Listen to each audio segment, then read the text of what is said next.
E aí, Errado aqui. Se você quer deixar a sua pergunta para o próximo Errado Responde, não esquece de colocar a hashtag Errado Responde na frente e depois a sua pergunta, para eu saber que você quer que eu responda ela em um vídeo e não nos comentários mesmo. Então vamos lá. Guilherme Souza. Na sua opinião, o que você acha sobre o chip da cabeça do Elon Musk? Qual livro você recomendaria para quem quer estudar o sobrenatural? Se eu não me engano é Neuralink a ideia. Eu nunca pesquisei ela muito a fundo, até porque eu não sinto muito interesse nisso. Mas eu acho que é uma maneira muito interessante de tirar a individualidade humana e cessar qualquer tipo de processo criativo. Por exemplo, eu não faria esse tipo de vídeo que eu tô fazendo se eu pudesse pegar toda a ideia de um vídeo desse e colocar na sua mente diretamente. Então a gente meio que viveria ou teria pensamentos diretos, né? Através da telepatia, por assim dizer. Pelo menos é assim que eu entendo como funciona. Então eu não acho algo muito interessante não, pra ser sincero. Sem falar que abre um leque muito grande para as pessoas serem manipuladas. Então não parece ser algo muito agradável. Agora, livros. Eu recomendaria para você livros como As Formas Elementares da Vida Religiosa, de Emil Durkheim, a Teoria Geral da Magia, de Marcel Mauss, e Xamanismo, As Formas Arcaicas do Êxtase, de Mircea Eliade. São esses três que eu recomendaria para começar a estudar. Eles não falam de um ponto de vista religioso, é mais de um ponto de vista científico, mas são muito bons, porque o livro do Durkheim vai te dar uma base religiosa, o livro do Marcel Mauss vai te dar uma base mágica, e o livro do Eliade vai te dar uma base do xamanismo, que meio que junta os dois. E aí você vai conseguir entender o esqueleto para você começar a estudar todos os outros tipos de crenças. Foram esses livros que eu usei para fazer os meus vídeos sobre isso. E outros também, artigos e tudo mais.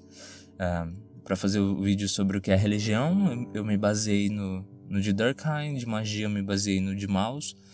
Mas eu também me baseei em outros. Durkheim também fala de magia.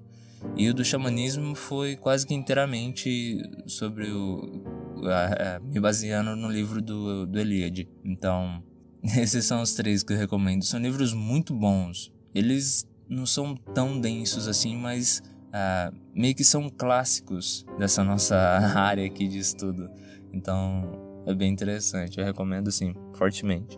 Aleph Felipe. Você, quando estudava, aprendeu algo novo sobre a mitologia brasileira, ou só especificamente a mitologia guarani? Pesquisei muito sobre nossos mitos e aprendi muita coisa nova, que muitos por aí não sabem ou ouviram falar. Eu nunca pesquisei a mitologia brasileira ou mitologia guarani, nunca fui a fundo nelas. Eu li coisas muito superficialmente, mas eu nunca senti um interesse muito grande. Eu estudei muito sobre a mitologia grega, um pouco sobre a romana, e foquei também no cristianismo, que eu achava bem interessante toda a questão de anjos e demônios, coisas assim. Então eu nunca dediquei meu tempo para estudar mitologia brasileira, mitologia guarani. Então isso é algo que eu com certeza vou fazer no futuro, mas por enquanto eu nem comento sobre isso porque eu não tenho o conhecimento necessário. Ivan Carlos.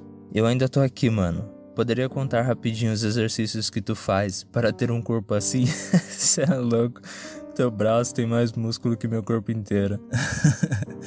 Cara, é bem engraçado isso, porque em março de 2020, quando eu percebi que tava começando a pandemia e ninguém tava falando nada sobre isso, eu parei de ir na academia e fiquei bastante tempo sem fazer nenhum tipo de exercício. E aí no meio de 2020, eu comecei a fazer exercício em casa mesmo. E meio que me adaptei a fazer isso. E aí depois parei 6 meses, fiz a minha cirurgia. Fiquei 7 meses sem fazer nada. E voltei talvez em março. Não, em maio provavelmente, abril, maio. E tô fazendo só exercício em casa, então é muito interessante. Depois de anos indo pra academia, achando que você só consegue um desenvolvimento decente indo pra academia, em casa eu consegui atingir um nível que eu não consegui quando eu tava fazendo academia. Tudo bem que eu tô mais gordo do que eu costumo ficar, mas pelo menos eu tô mais forte do que eu normalmente sou. E para conseguir o braço decente é rosca direta, extensão de braço, prensa francesa, kickback, rosca martelo, né? Rosca com halter, todo tipo de rosca. Tutu, você curte ler ou entender um pouquinho sobre as lendas urbanas, folclore de outros países? Bolacha ou biscoito? Tamo junto. Assim, eu sei que o correto é biscoito, mas eu vou falar bolacha mesmo sendo um resultado de hipocrisia. É uma falha de caráter minha, mas eu vou falar bolacha e não tem jeito. Mas o correto é biscoito, eu entendo isso. Eu sei que eu tô errado. Exatamente por isso que esse é meu nome. Só por isso, esse é o único motivo.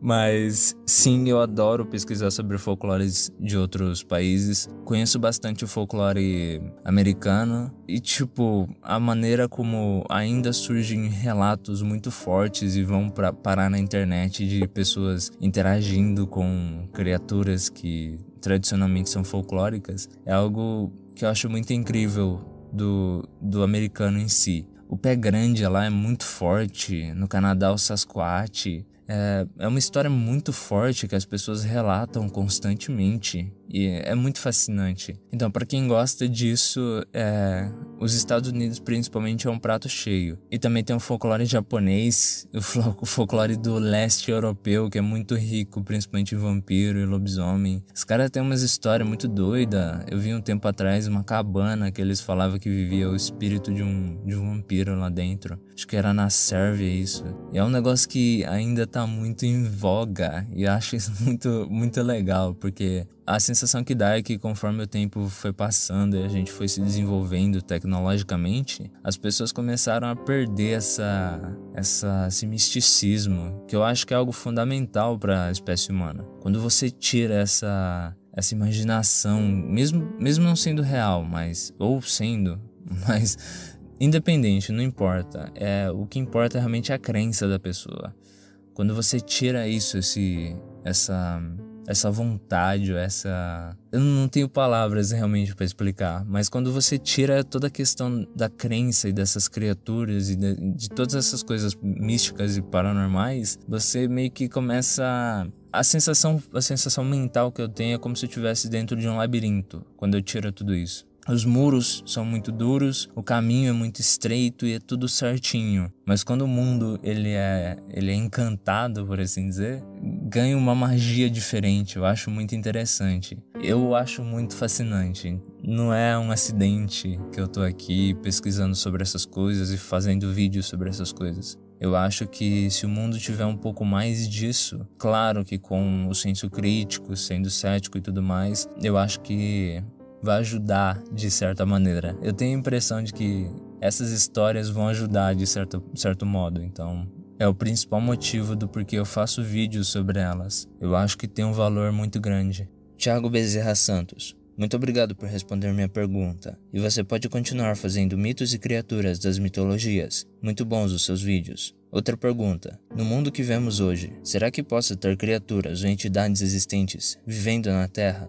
Muito obrigado. Eu acho que no mundo que a gente vive hoje, existe um ceticismo muito forte com relação a essas coisas. Então, é bem comum que pessoas, quando elas veem algo que não faz muito sentido, ou que é meio estranho, por assim dizer, elas não vão comentar tanto.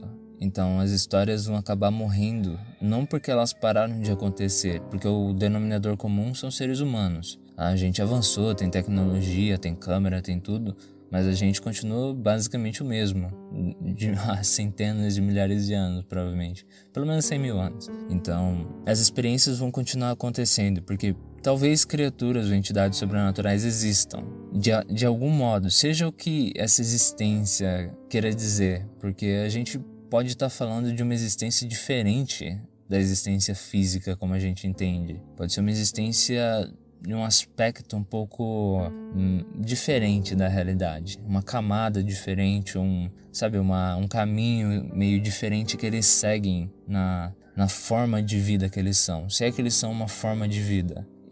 Mas o ser humano tem alguma capacidade de interagir com isso, e talvez sejam alucinações, eu considero isso também me perco completamente. Talvez sejam manifestações de conceitos mentais. Por exemplo, lembra quando você está assistindo alguma série e tem um personagem que já morreu, só que ele aparece na frente do personagem principal e começa a dialogar com ele para representar os pensamentos. Então, às vezes é isso. Às vezes as pessoas estão pensando em algo e elas acabam vendo algo manifestado que representa aquilo.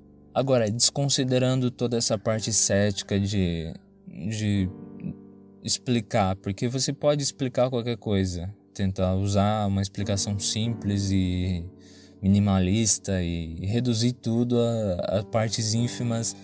Agora, ignorando tudo isso, só considerando a possível existência, eu acho que biologicamente falando é muito difícil existirem criaturas, talvez o pé grande faça sentido, mas criaturas como o lobisomem que sofrem uma metamorfose, ou o vampiro que volta da cova, ou o dragão que tem toda a questão de produção de energia, como é que ele produz fogo, como é que ele voa, sem falar dos espíritos que são, ou entidades assim não corpóreas, que por serem não corpóreas, como que elas se manifestam no mundo físico, como que você exerce força no mundo físico, você manipula algum aspecto, algumas das forças fundamentais, tipo gravidade, eletromagnetismo e tal. Então acho que de um ponto de vista biológico é muito difícil. Quando eu tento pensar de uma maneira biológica ou científica a respeito dessas criaturas, a minha mente já vai direto para universos paralelos com leis únicas, né, diferentes e únicas, que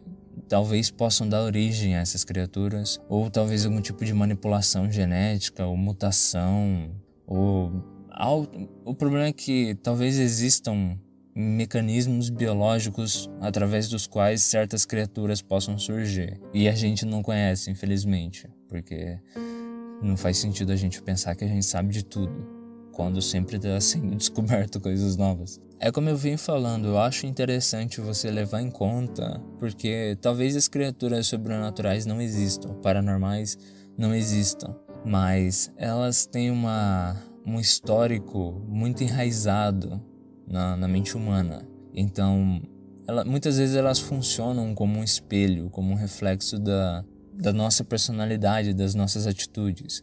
Então eu levo muito em consideração o fato de que é possível que talvez algo assim exista, mas eu não entendo os mecanismos, mas eu não simplesmente me entrego às crenças completamente, entendeu?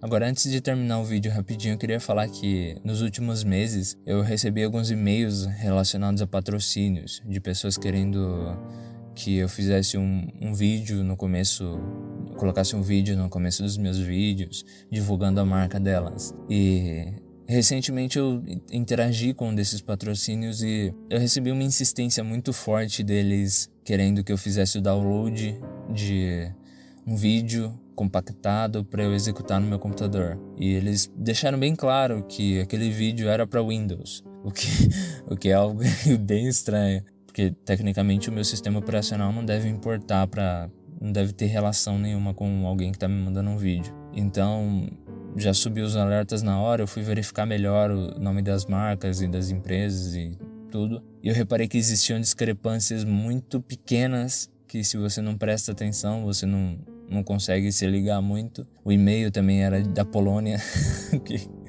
o que eu não vou fazer julgamento de caráter aqui. Eu recebi vários e-mails da Polônia, falando que eram marcas diferentes, eram e-mails diferentes também. Então, bem doido. Eu acredito que o canal quase foi hackeado.